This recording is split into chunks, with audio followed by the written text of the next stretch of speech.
All right, guys, welcome to our unique devotion for the day.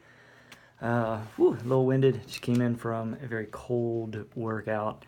It's very cold outside right now. They're calling for snow later.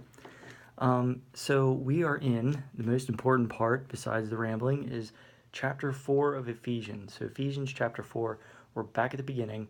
I'm going to read verses 1 through 6. This is entitled Walk in Unity. If you didn't get a chance, yesterday I read the entire chapter through. I encourage you to, if you didn't get that yet, listen to that first and just sort of get the gist of what the entire chapter is talking about. It'll help make more sense as I go back through and break things down. So, here's the scripture. Ephesians chapter 4, starting in verse 1. I, therefore, the prisoner of the Lord, beseech you to walk worthy of the calling with which you were called, with all lowliness, gentleness, with long suffering, bearing with one another in love, endeavoring to keep the unity of the Spirit in the bond of peace. Therefore there is one body and one Spirit, just as you were called in one hope of your calling, one Lord, one faith, one baptism, one God and Father of all, who is above all and through all and in you all. Wow, okay, there's some major Easter eggs here, some major golden nuggets. Unity is huge. He gives examples of basically what a Christian should be feeling and thinking about: lowliness, gentleness, long-suffering, bearing with one another. That does not mean diminishing yourself. That is different. This doesn't mean to be depressive. That's not the same. He also talks about one God, only having one God, one baptism, one Lord, one kind of faith. And then the biggest is here, that God is in all things, through all things, and in you also. I've made comments on videos before about how important it is to grasp where God is, that He's not on a cloud hiding above the earth. He's not outside the universe looking in. He's outside the universe. He is the universe. He is through the universe. He is every kind of bit and energy and part of the universe. That includes you, which means that He's roaming through you in His energy. You are built of Him, by Him, for Him, with Him.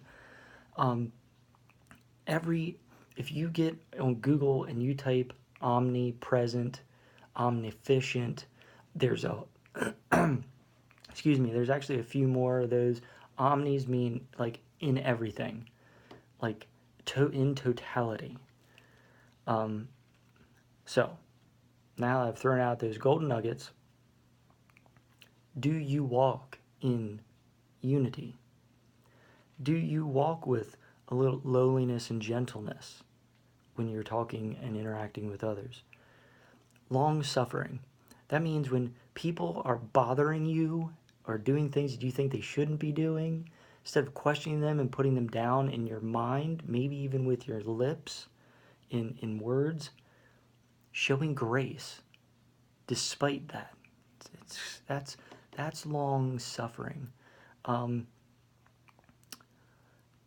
If someone has a loss of a loved one, and you're not really familiar with that person that had passed, but you go alongside someone and sort of interact with them in a loving, graceful manner and suffer the pain of loss along with them.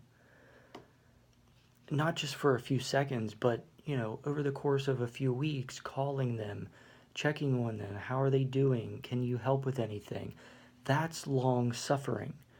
Dealing with the pains and anguish of this world in a graceful, God-filled, loving manner. Bearing with one another in love. It can only be done in unity.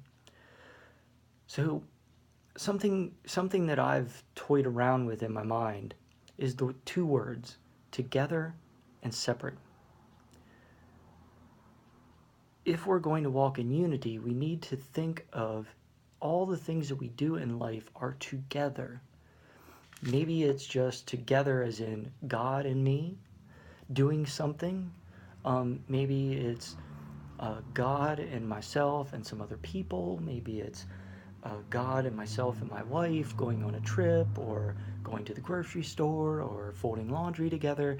There's togetherness builds unity and community. The opposite is true. Doing things separate all the time creates separation, no matter how you get around it.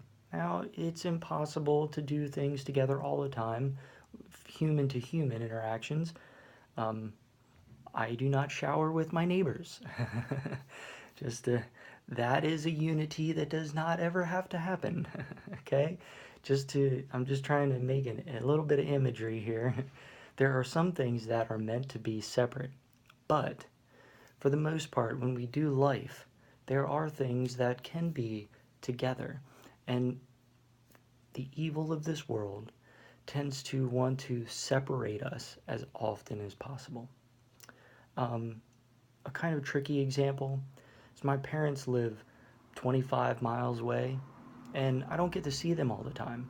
There's separation there.